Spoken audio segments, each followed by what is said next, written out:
Bonjour et bienvenue à tous. Je suis ravie de vous retrouver pour un nouveau point sur l'actualité. Voici le sommaire de votre journal. Nous ouvrirons cette édition avec la célébration d'un anniversaire, celui de l'Association des consuls honoraires de la Principauté de Monaco. Nous nous intéresserons à l'opération Octobre Rose, un mois pour parler du cancer du sein et encourager le dépistage. L'association Pink Ribbon vient de lancer sa campagne de sensibilisation.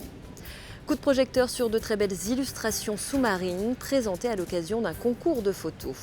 Il a réalisé son rêve, sortir son propre album de chansons. Nous irons à la rencontre de Nicolas Frassanito. L'Association des consuls honoraires de la Principauté de Monaco fête ses 10 ans. À cette occasion, une soirée de gala était organisée à l'hôtel Hermitage en présence du ministre d'État Michel Roger et de nombreuses personnalités. Le récit de Frédéric Hélion. 10 bougies pour la CHM. Créée en 2003, l'Association des consuls honoraires de la Principauté de Monaco fêtait ses 10 ans mercredi soir avec une soirée de gala à l'hôtel Hermitage. De nombreuses personnalités de la Principauté étaient présentes, Laurent Nouvion, président du Conseil national, plusieurs conseillers de gouvernement, ainsi que Michel Roger. Le ministre d'État a prononcé un discours à la fin d'un film composé de photos d'archives de la CHM. L'organisation s'emploie à dynamiser la fonction consulaire afin de promouvoir et développer les relations entre les pays membres. Le consul honoraire en Principauté de Monaco depuis longue date, c'est eux qui mènent les relations, à développer les relations culturelles, économiques entre le pays qu'ils représentent et la Principauté de Monaco. C'est eux qui participent et qui déclenchent tous les visites officielles du prince et des délégations, que ce soit vers Monaco ou l'étranger, mais en même temps c'est les consuls eux-mêmes qui animent leur communauté, quand même, comme vous le savez, qui représentent plus que 70% de la population monégasque. Et ils ont un rôle assez important à jouer, que ce soit en Principauté ou à l'extérieur. Sur les 81 consuls honoraires accrédités en Principauté, 78 sont adhérents à la CHM. Cette association est aujourd'hui un membre actif de la FICAC, la Fédération internationale des corps et associations consulaires, entité créée au Danemark en 1984. J'étais avec son Excellence Feutrier et on a discuté encore pour mettre mieux en route notre collaboration. Nous avons des projets à faire dans l'avenir parce que l'environnement, c'est l'eau surtout, la mer surtout, la nourriture, tout est très important pour notre futur. Lors de cette soirée, le colonel Thierry Jouan a remis aux consuls présents le manuel pratique du consul honoraire afin de permettre aux consuls accrédités de se familiariser avec leurs fonctions et l'environnement monégasque. Rappelons que du 11 au 13 novembre 2012, la CHM avait participé à l'organisation en Principauté du 10e Congrès des consuls honoraires. Autre événement important, à l'hôtel de Paris, le souverain a assisté à un gala donné par l'ambassadeur d'Allemagne à l'occasion de la fête nationale germanique.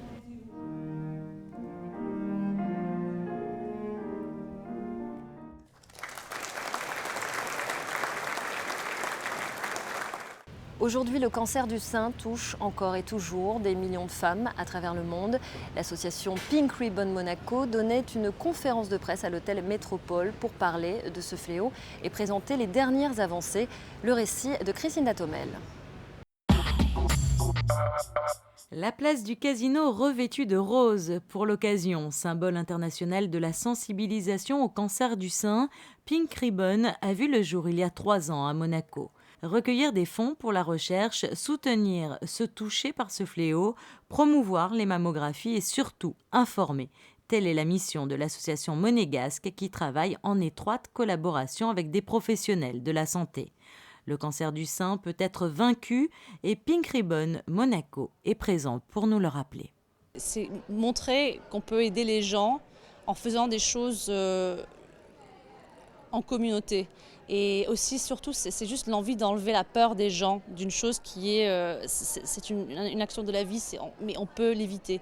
Donc c'est pas quelque chose de final, c'est quelque chose à confronter et à éviter. L'association entretient en particulier un dialogue constant avec le centre hospitalier Princesse Grace.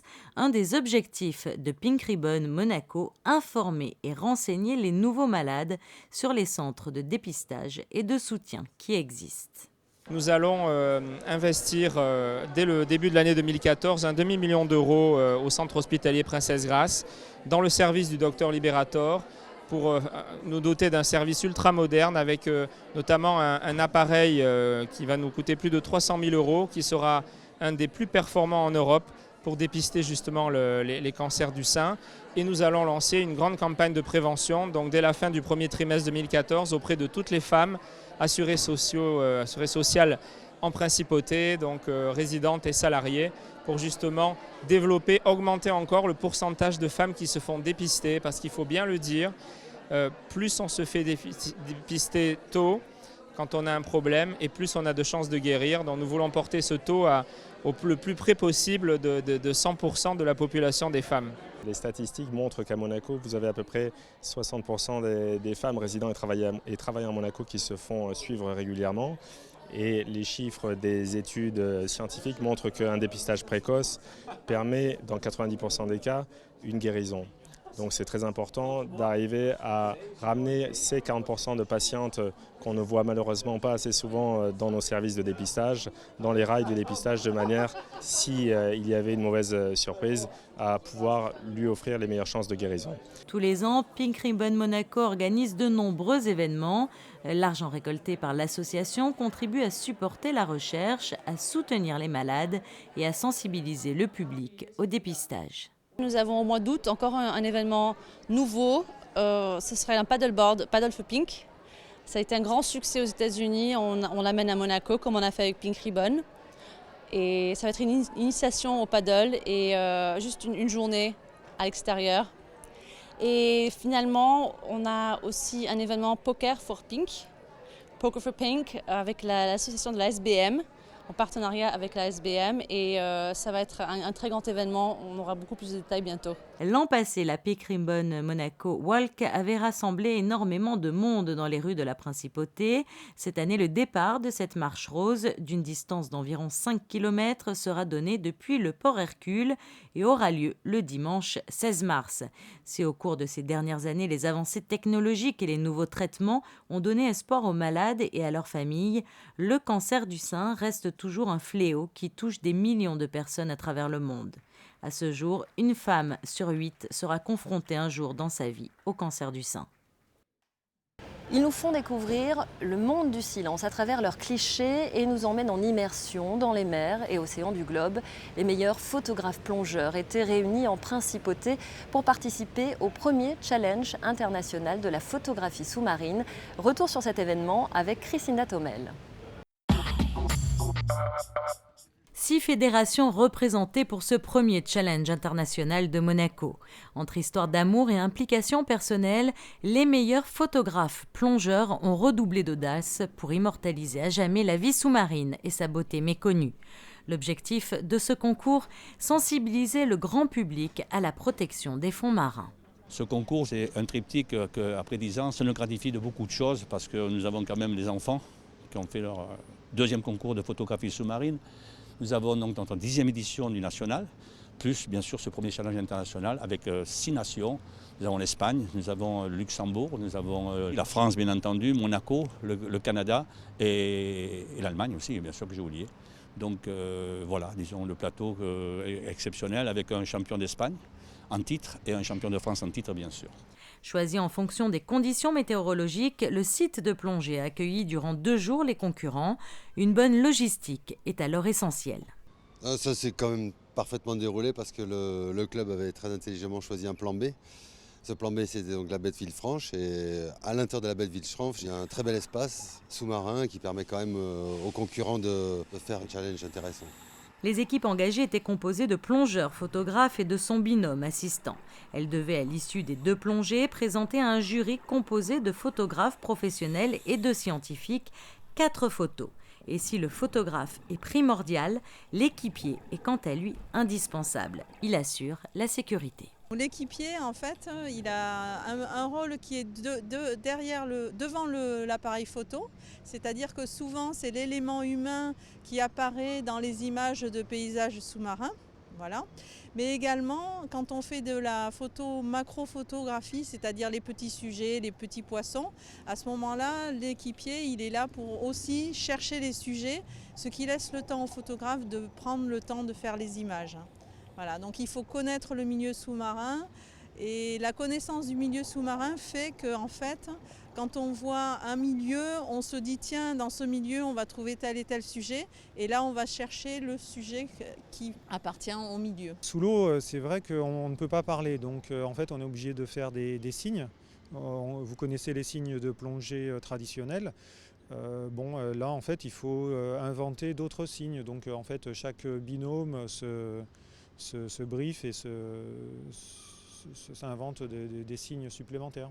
Organisé par la Fédération monégasque des activités subaquatiques et le club de plongée de Monaco, 6 fédérations au total étaient représentées pour ce challenge international, dont celle de la Principauté de Monaco.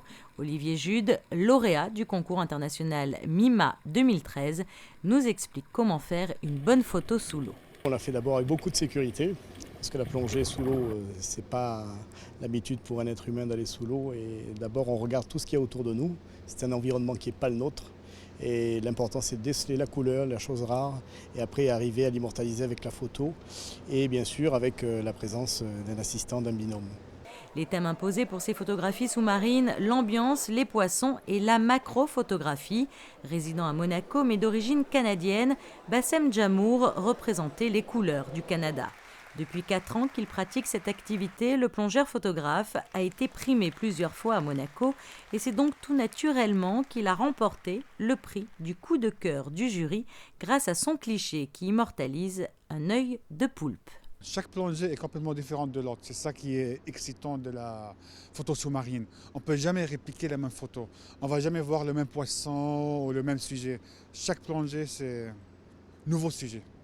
Alors c'est un émerveillement de tous les jours. Quand on fait par exemple une photo d'un poisson, pourquoi tel poisson et pas un autre?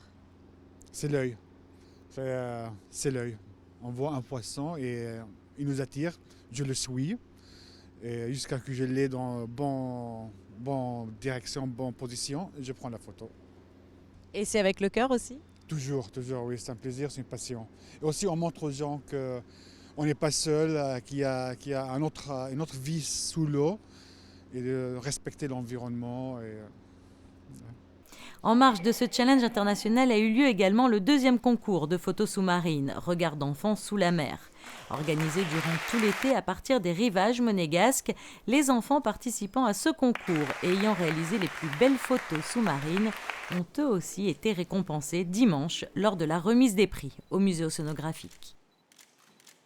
Et on le comprend d'autant plus en voyant ces magnifiques images sous-marines. Il faut préserver le milieu marin, d'où cette initiative de l'association monégasque pour la protection de la nature.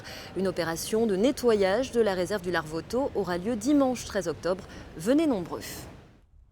Quels sont les points communs entre Naples et Rio? Vous le découvrirez à travers cette exposition de l'artiste italien Mario Ferrante. Ses œuvres sont exposées jusqu'au 29 octobre à la galerie L'Entrepôt. Voyez ce reportage. Un appel au voyage avec Napoli come Rio facciamo che io ero de l'artiste Mario Ferrante. À travers une œuvre riche et à caractère psychoanalytique, cette exposition apparaît comme une renaissance. Petit, Mario Ferrante partage son enfance entre Naples et Rio. Et si son travail aujourd'hui met en avant les références techniques et culturelles des meilleures écoles de la peinture italienne, il retrace aussi les souvenirs qui ont marqué la vie de l'artiste. Je suis né à Rome et vers l'âge de 4 ans, ma famille et moi avons déménagé au Brésil. J'ai adoré ce pays et j'y suis resté 11 ans. Depuis, j'y retourne chaque année. Je peux dire que ma formation artistique, spirituelle, humaine est définitivement brésilienne. En fait, dans mes œuvres, on retrouve souvent l'eau. L'eau est le fil d'Ariane qui relie le Brésil, Naples et Berlin.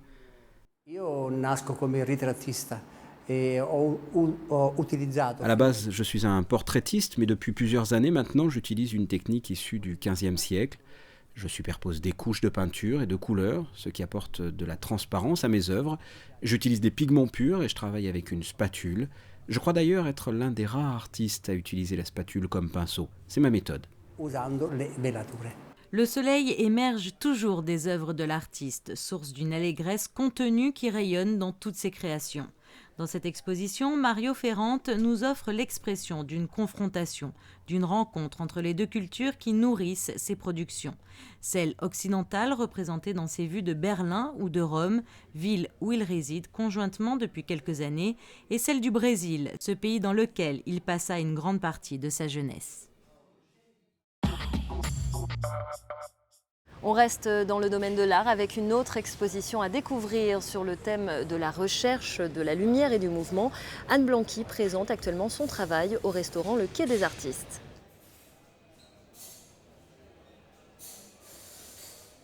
Parlons d'une belle histoire à présent. Nicolas Frassanito, directeur et fondateur de la société Phytocan, a réalisé son rêve, se lancer dans la musique et sortir son propre album. Il était sur la scène de la Salle Garnier le 3 octobre dernier. Frédéric Elion a assisté aux répétitions. On n'est pas d'un pays, les orgues de la terre. Et tous nos mots sont faits de rimes et de vers. Et pourquoi pas? Voilà le titre de l'album de Nicolas Frassanito, une phrase qui illustre parfaitement le défi un peu fou de cet Italien amoureux de musique. Fondateur et directeur de Phytocan, une société spécialisée dans les compléments alimentaires et implantée à Monaco, Nicolas Frassanito réalise son rêve et celui de nombreux chanteurs amateurs, sortir un album et monter sur scène. S'il avoue être un peu inconscient pour faire cela quand on n'est pas un artiste, son leitmotiv est simple, s'amuser, prendre du plaisir et en donner aux gens qui l'écoutent. Au départ de cette aventure, la rencontre de deux amateurs et une passion commune pour la musique. Comme j'adore chanter, un jour j'ai rencontré Jean-Marc Pioni, qui est un auteur-compositeur. J'ai été séduit par sa musique, par ses chansons, et spontanément je lui ai dit: Jean-Marc, on va faire un CD. Et la chance qu'on a eue, c'est d'avoir avec nous des professionnels, dont Gérard Daguerre. Et comme ça est né le rêve de Et pourquoi pas, qui est un peu une provocation. Et parce que j'aime faire les choses bien, même si on n'est pas des professionnels, j'ai aussi créé à Monaco une société de production et d'édition musicale qui s'appelle Sogno Mio, qui en italien veut dire mon rêve. Avec Sogno Mio, Nicolas Frassanito espère pouvoir produire des passionnés de musique qui ne sont pas des artistes, mais qui rêvent, comme lui, de monter sur scène. L'album Et pourquoi pas varie les styles musicaux, l'auteur des textes ne voulant pas être prisonnier d'un seul style. Il y a du musical, il y a un petit peu de jazz, il y a des chansons à texte, d'autres qui sont un peu plus de variété. J'ai pas en fait de style précis, j'aime écrire sur tous les types de thèmes, de tous les types de musique. J'écris beaucoup plus vite la musique que les paroles. Musique, je me mets au piano, je cherche un thème, et puis une fois que j'ai le thème, je le développe, mais sans idée préconçue. J'essaie de faire du triste, du gai, selon mes états d'âme aussi un peu. Les paroles, par contre, je cherche un thème, et puis après, je fais 1, 2, 4, 6 phrases, je les jette, je les remets. Mais la musique, beaucoup plus rapidement que les paroles. Dans des draps bien propres. La soirée de présentation de l'album le 3 octobre dernier à la Salle Garnier était une première étape. Nicolas Frassanito va tenter de relever un autre défi, organiser un concert au Sporting à Monaco. Et pourquoi pas? Pluie ou soleil, quel temps fera-t-il en cette fin de semaine? Il semblerait que l'automne soit bien avancé. Voici vos prévisions météo. Cet air doux de fin d'été va laisser place dès vendredi à une brise plus fraîche avec l'arrivée d'un temps orageux et nettement moins ensoleillé. Les risques d'averses se renforceront samedi. Dimanche, le ciel restera partiellement voilé. Lundi, retour d'un temps sec, beau et doux. C'est également une belle journée qui vous attend mardi. Les températures seront en nette baisse vendredi, samedi et dimanche, comprises entre 14 et 19 degrés au meilleur de la journée. Lundi et mardi, le mercure affichera de nouveau des températures au-dessus des 20 degrés. Voilà pour vos prévisions météo et l'essentiel de l'actualité. Merci de votre fidélité. À suivre sur notre antenne, un nouveau numéro de notre magazine Hors Cadre consacré à Thomas Fleuron, le responsable des archives du Palais Princier. À très bientôt sur Monaco Info.